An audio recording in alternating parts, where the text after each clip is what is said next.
وحاجه قومه قال أتحاجوني في الله وقد هدان ولا أخاف ما تشركون به إلا أن يشاء ربي شيئا وسع ربي كل شيء علما أفلا تتذكرون وكيف أخاف ما أشركتم ولا تخافون أنكم أشركتم بالله ما لم ينزل به عليكم سلطانا فأي الفريقين أحق بالأمن إن كنتم تعلمون الذين آمنوا ولم يلبسوا إيمانهم بظلم أولئك لهم الأمن وهم مهتدون وتلك حجتنا آتيناها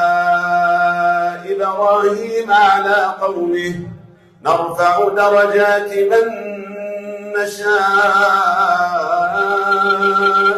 إن ربك حكيم عليم ووهبنا له إسحاق ويعقوب كلا هدينا ونوحا هدينا من قبل ومن ذريته داود وسليمان وأيوب ويوسف وموسى وهارون وكذلك نجزي المحسنين وزكريا ويحيى وعيسى وإلياس كل من الصالحين وإسماعيل واليسع ويونس ولوطا وكلا فضلنا على العالمين ومن آبائهم وذرياتهم وإخوانهم واجتبيناهم وهديناهم إلى صراط مستقيم ذلك هدى الله يهدي به من يشاء من عباده ولو أشركوا لحبط عنهم ما كانوا يعملون أولئك الذين آتيناهم الكتاب والحكم والنبوءة فإن يكفر بها هؤلاء فقد وكلنا بها قوما ليسوا بها بكافرين أولئك الذين هدى الله فبهداه مقتده قل لا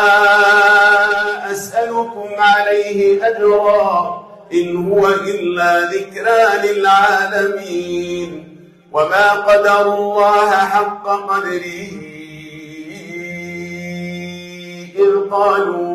إذ قالوا ما أنزل الله على بشر من شيء قل من أنزل الكتاب الذي جاء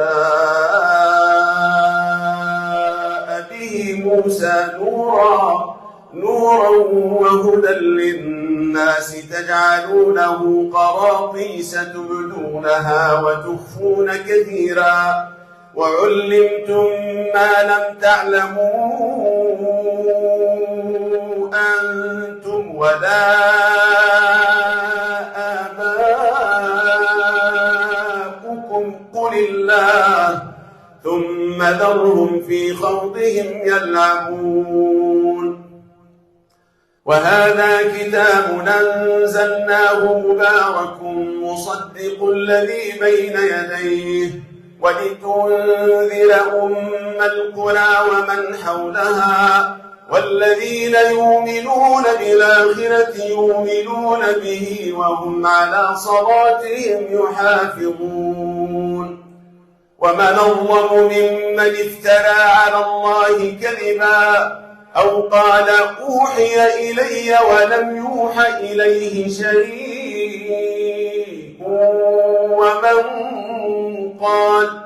ومن قال سأنزل مثل ما أنزل الله ولو ترى إذ الظالمون في غمرات الموت والملائكة باسطوا أيديهم أخرجوا أنفسكم اليوم تجزون عذاب الهون بما كنتم تقولون على الله غير الحق وكنتم عن آياته تستكبرون ولقد جئتمونا فرادا كما خلقناكم أول مرة وتركتم ما خولناكم وراء ظهوركم وما نرى معكم شفعاءكم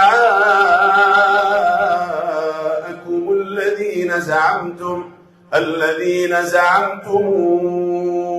أنهم فيكم شركاء لقد تقطع بينكم وضل عنكم ما كنتم تزعمون